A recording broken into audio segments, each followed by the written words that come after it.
They left behind certain physical objects which are extremely hard to explain. One of them is a green stone bracelet. And that bracelet is in the form of a torque, which was therefore slipped on sideways onto the hand. It's not a full ring. And a hole has been drilled through the bracelet. And from that hole, it's been possible to reconstruct that a pendant was hung. What if everything we know about human technological development is wrong? What if 40,000 years ago, an extinct human species was more advanced than we are today? What if the timeline of civilization needs to be completely rewritten? Tomb 8, a cave in Siberia. Archaeologists digging through ancient layers. Layer 11, Eastern Gallery, Upper Paleolithic deposits. They find 2 fragments of dark green stone, polished, drilled, beautiful. A bracelet. But here's the problem. The technology used to make it shouldn't exist for another 30,000 years. High-speed drilling, precision rasping, polishing techniques from the future, methods that belong to the Neolithic era, 12,000 BC, not the Paleolithic, not 40,000 BC. Scientists examined the soil, ran oxygen isotopic analysis, checked for contamination. The dating is solid, and in the same layer, bones. Not human bones, not Neanderthal bones, Denisovan bones. An extinct species we barely know exists, more archaic than Neanderthals, genetically distant from modern humans. And yet, they made jewelry that challenges everything we thought we knew. Some archaeologists whisper, it belonged to a princess, an elite woman from 40,000 years ago, wearing technology that wouldn't be reinvented for 300 centuries. Tonight, we examine the artifact that shouldn't exist, the bracelet that breaks history, the cave that housed 3 human species, and the extinct people, who might have been smarter than we are. The cave has many names. The indigenous Altai people call it Ayutash, Bear Rock, because for thousands of years, bears lived there. In the 18th century, a Russian hermit moved in, a holy man named Dionysi, Denis, an old believer, escaping persecution, seeking solitude. He lived in that cave, prayed in that cave, died in that cave. And when Russian explorers found it, they named it after him. Denisova Peshchera, the cave of Dena. The locals had another story about a shepherd also named Denis, who took shelter there during a storm, never left. Either way, the cave became Denis's. But its secrets go back much farther. The Denisova Cave, Altai Mountains, southern Siberia, 150 kilometers south of Barnaul, 28 meters above the Anui River, 3 galleries, limestone, carved by water over millions of years. The central chamber has a high arched ceiling, a hole near the top. Shafts of sunlight pour through, illuminate the interior like a church, like a cathedral, holy. 1970s, Soviet scientists begin excavating. Paleontologist Nikolai Ovodov, then archaeologist Alexei Okladnikov. They dig through layers, sediment, dirt, animal bones, and they discover this cave has been occupied for over 280,000 years, not decades, not centuries. Nearly 300,000 years, 22 layers, each one a different time period, from 280,000 BC to the 18th century AD. Denis the Hermit, just the latest resident. Before him, Turkic pastoralists. This means a Neanderthal woman, a Denisovan man. They met, they connected, they had a daughter 90,000 years ago. This wasn't genetic drift, this wasn't distant ancestors mixing millennia apart. This was direct. Professor Svante Pääbo's words, the evidence is so direct, we almost caught them in the act. Denny's existence proves interbreeding wasn't rare, it was common. These species lived together, hunted together, raised children together, and when Denny's father's DNA was analyzed, he had Neanderthal ancestry too, from generations before. This wasn't the first time these groups mixed. It was ongoing, for thousands of years. In that cave, love crossed species lines. Or maybe it wasn't love, maybe it was survival, maybe it was violence. We'll never know. But Denny's bones tell us it happened. And if it happened once, it happened hundreds of times. Most human genomes today carry Neanderthal DNA. People in Southeast Asia, Aboriginal Australians, Melanesians, they carry Denisovan DNA, 4 to 6% of their genome. Those genes still helping humans survive. Tibetans living at high altitude, they have the EPAS1 gene, allows them to survive low oxygen environments. That gene came from Denisovans, an extinct species, still keeping humans alive today. But back to the bracelet. Layer 11, Eastern Gallery, 2008. 2 fragments. Width, 2.7 centimeters. Thickness, 0.9 centimeters. Estimated diameter when complete, 7 centimeters. Too small to fit over a hand. Unless it had a clasp, a separable opening, like modern bracelets. Cone-shaped tips that slide tangentially onto the wrist. Dark green chloridolite, a semi-precious stone. And here's the first mystery. Chloridolite isn't found near the cave. The nearest source? At least 200 kilometers away, someone traveled to get this stone, or traded for it. That means value, rarity, importance. This wasn't random, this was intentional. Archaeologists examine it under magnification, and they see a hole perfectly drilled, 0.8 centimeters in diameter, through stone that's 0.9 centimeters thick. How? They run use-wear analysis, a technological examination. The results? Impossible. High-speed rotational drilling, not hand drilling, not primitive pecking. High speed, with minimal fluctuation, the kind of speed you'd get from a machine. The drill bit didn't wobble, didn't deviate, perfectly straight, perfectly smooth. Evidence of rasping tools, like modern files, grinding on various abrasives, different grades, polishing with leather, and treated animal skins, different levels of tanning. These are Neolithic techniques from 12,000 BC onward. But this bracelet, 40,000 BC, minimum, maybe 50,000 years old, maybe 65,000, maybe older. The technology is 30,000, 50,000 years ahead of its time. Dr. Anatoly Derevyanko's words, the ancient master was skilled in techniques previously considered not characteristic for the Paleolithic era. Nowhere in the world were these methods used so early. At first, we connected the finds with the progressive form of modern human. Now it turned out that this was fundamentally wrong. Obviously, it was Denisovans who left these things. The bracelet sits today in the Museum of History and Culture of the Peoples of Siberia in the Far East. Novosibirsk, behind glass, under lights. Visitors stare at it, mesmerized, because it's beautiful. In bright sunlight, it reflects the sun's rays, shimmers, glows. At night by firelight, it casts a deep shade of green, mysterious, hypnotic.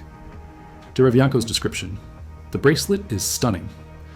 I believe this beautiful and very fragile bracelet was worn only for some exceptional moments. Not everyday jewelry, too delicate, too precious. This was for special occasions, ceremonies, rituals, or it marked status. Next to the drilled hole, a polished zone, evidence of intensive contact with soft, organic material. Scientists think a leather strap with a heavy charm attached. The polished wear pattern shows exactly where the charm hung. And the wear pattern reveals something else. The bracelet was worn on the right wrist, not the left, the right. Why does that matter? Because most humans are right-handed, then and now. Wearing jewelry on your dominant hand is a choice, a statement, a symbol. And the bracelet's small size, the precision work, the imported stone. Irina Salnikova, head of the museum. Her conclusion, I love this find. The skills of its creator were perfect. All jewelry had magical meaning for ancient people. This item, given the complicated technology and imported material, obviously belonged to some high-ranked person of that society. High-ranked. Some archaeologists whisper a princess, an elite woman, or child, from a Denisovan royal family we know nothing about, 40,000 years ago, wearing technology that wouldn't be seen again for 300 centuries. But the bracelet isn't alone. Layer 11 contained other artifacts, all made by Denisovans, all using techniques that shouldn't exist. First, a bone needle, 50,000 years old, 7 centimeters long, made from bird bone, with an eye hole, drilled through, precision work, perfect threading, the oldest needle ever found. Until this discovery, historians thought sewing needles appeared around 20,000 BC. This one, 50,000 BC, 30,000 years earlier. Denisovans were sewing clothes, stitching leather, creating garments, while modern humans were still wrapping animal skins around themselves. Second, a marble ring, found in the same layer, details never fully published. Why? Scientists won't say, but they confirm it exists. It's carved from marble, it's sophisticated. What are they hiding? What did they find that they won't share? Third, ostrich eggshell beads, polished, decorated, drilled. Ostrich eggs in Siberia. The nearest ostriches, thousands of kilometers south. That means trade networks, long-distance exchange, commerce. 40,000 years ago, Denisovans weren't isolated cave dwellers. They were connected, networked, trading across vast distances. Fourth, animal tooth pendants, carved, symbolic. Personal adornments, evidence of culture, of identity. These weren't just tools for survival. These were art, expression, meaning. And the most mysterious artifact of all, 2019. Archaeologists find a small carved figure made from woolly mammoth tusk, 42 millimeters long, 8 millimeters thick, 11 millimeters high. Layer 11, the Denisovan layer. It depicts a cave lion, abstract, stylized, beautiful. The head is missing, only the body, the hind legs, the belly, covered in inscribed lines, rows of notches, carved deliberately, 18 rows total, 18. And here's where it gets strange. 18 years is a Saros cycle, an eclipse pattern known to Chaldean and Babylonian astronomers. Thousands of years later, did Denisovans track eclipses? Did they understand astronomy? After carving the lion, the artist used red ochre to paint it. This wasn't functional. This was RT. Professor Mikhail Shunkov describes it. The figurine depicts an animal with its tummy tucked in, its hind legs bent. It is either galloping, jumping, or getting ready to jump. The animal is shown in a typical position when large felines are ready to catch prey. Dynamic, powerful, alive. This is the oldest animal figurine in northern and central Asia. Possibly the oldest in the world, 45,000 years old, made by Denisovans, who archaeologists keep saying were primitive. The controversy isn't just about technology, it's about what this means for human history. For 100 years, we've believed in a simple story. Modern humans evolved in Africa, migrated out, conquered the world.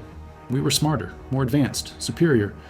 We outcompeted Neanderthals, outlasted other species, because we were better. But the Denisova bracelet? It challenges that story. It suggests that maybe we weren't the smartest ones. Maybe other human species had skills we've lost, knowledge we never knew they had. And here's the evidence. Denisovan DNA? It's in modern humans today. Aboriginal Australians, Melanesians, Tibetans. They all carry Denisovan genes, 4 to 6% of their genome. That means Denisovans didn't just die out. They interbred with modern humans. They passed down their genetics, their knowledge. The EPAS1 gene, found in Tibetans, allows them to survive at high altitude, low oxygen environments. That gene came from Denisovans, an extinct species still helping humans survive today. And if they traveled as far as Tibet, as far as Australia, how advanced were their navigation skills, their tools, their boats? The distance from Denisova Cave to Australia, roughly the length of the Trans-Siberian Railway. How did they cross that 40,000, 70,000 years ago? Always progress forward. Sometimes it gets lost. The Romans had concrete. We forgot the formula for 1,000 years. The Greeks had analog computers. We didn't rediscover them until the 1900s. The Egyptians had precision drilling. We still don't know how they did it. Maybe the Denisovans had techniques we don't understand. Knowledge that died with them, skills we're only now rediscovering. And if that's true, then history isn't a straight line. It's a circle. Civilizations rise, knowledge spreads, then it disappears, and we have to learn it all over again. But here's what terrifies mainstream archaeologists. The dating might be wrong. Not wrong as in too old, wrong as in too young. 2015, scientists from Oxford, Wollongong University, and Russian institutes meet. They're re-examining the dates, new analysis, better methods. Their suspicion? The bracelet isn't 40,000 years old. It might be 65,000 to 70,000 years old. If confirmed, that pushes advanced technology back another 25,000, 30,000 years. It means Denisovans had precision drilling when modern humans hadn't even left Africa yet. Professor Mikhail Shunkov's words, at 50,000 years, the bracelet was already a world-level phenomenon. It challenged the known level of technologies. If it's 65,000, 70,000 years old, it changes everything. And here's the final mystery. Denisovan DNA exists in Aboriginal Australians, in Melanesians, in people from Papua New Guinea, 4 to 6% of their genome, more than any other modern population. But how?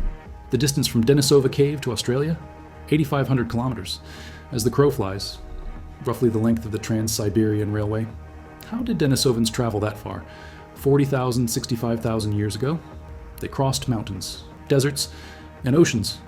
At least 8 separate sea crossings, without metal, without maps, without compasses. Professor Richard Burt Roberts, University of Wollongong. His research question haunts him. Who were the first people to reach Australia 65,000 years ago? We assume they were modern humans, but we have no fossil evidence. What if they were Denisovans? What if the first Australians weren't human at all? What if Denisovans reached Australia first, with their advanced tools, their boats, their navigation skills, and then interbred with modern humans who arrived later. That would explain the DNA. It would explain why Aboriginal Australians have more Denisovan genes than anyone else. It would mean human history in Australia starts with an extinct species. So how did they make the bracelet? Some scientists have theories. One researcher suggested maybe they found a diamond from a meteorite impact, millions of years old, hard enough to drill through anything, rare enough to be kept secret. If the right person found the diamond at that time, the technology might have been kept secret. Lost knowledge, hidden tools, forbidden skills. Maybe that's why we don't find more bracelets like this. Maybe only an elite few knew how. And when they died, the knowledge died with them. Or maybe we're looking in the wrong places. Most Paleolithic sites use DRI sifting, coarse screens. Small objects get missed, thrown away. The Denisova bracelet, found in excavation dumps, discarded material, almost lost forever. Only careful wet sifting revealed it. How many other artifacts sit in museum backrooms, in excavation dumps, in layers nobody examined closely? What if advanced Paleolithic technology is common and we just don't know how to find it yet? The bracelet sits in a museum, behind glass. Visitors stare, confused. How is this 40,000 years old? It looks modern, it looks new, and that's the point. Technology doesn't always progress forward. Sometimes it gets lost. The Romans had concrete. We forgot the formula for 1,000 years. The Greeks had the Antikythera mechanism. An analog computer. We didn't rediscover that technology until the 1900s. The Egyptians moved 70-ton granite blocks with precision we can't match. We still don't know how they did it. Ancient Baghdad had batteries. Electroplating. We thought we invented that. The list goes on and on. What if the Denisovans had techniques we don't understand? Knowledge that died with them? Skills we're only now rediscovering? Professor Mikhail Shunkov's conclusion. The most progressive of the triad, Homo sapiens, Neanderthals, and Denisovans, were Denisovans. Though genetically and morphologically they were more archaic. Technically they were more advanced. Let that sink in. An extinct species. More primitive genetically, but more advanced technologically. That breaks every rule we've been taught about human evolution. We're supposed to be the pinnacle, the endpoint, the best. But maybe we're not. Maybe we're just the survivors. And the smartest humans, the most skilled, the most advanced, they went extinct 40,000 years ago, taking their knowledge with them. What happened to the Denisovans? We don't know. They lived in Denisova Cave for over 150,000 years. Then, around 40,000 years ago, they vanish. No more bones, no more artifacts. Gone. Did they die out? Were they absorbed into other populations? Did climate change kill them? Disease? War? Or did they migrate somewhere we haven't found yet? The cave might hold answers. Archaeologists have excavated for 40 years, 22 layers studied, thousands of artifacts cataloged. But the deepest layers, still untouched. What's down there? More bracelets, more drills, more evidence? Or maybe the answer is somewhere else entirely. In Australia, in Tibet, in Southeast Asia, in caves we haven't discovered yet. Because if Denisovans left genetic traces across half the world, then there must be more sites, more artifacts, more proof. We just haven't found them yet. This tiny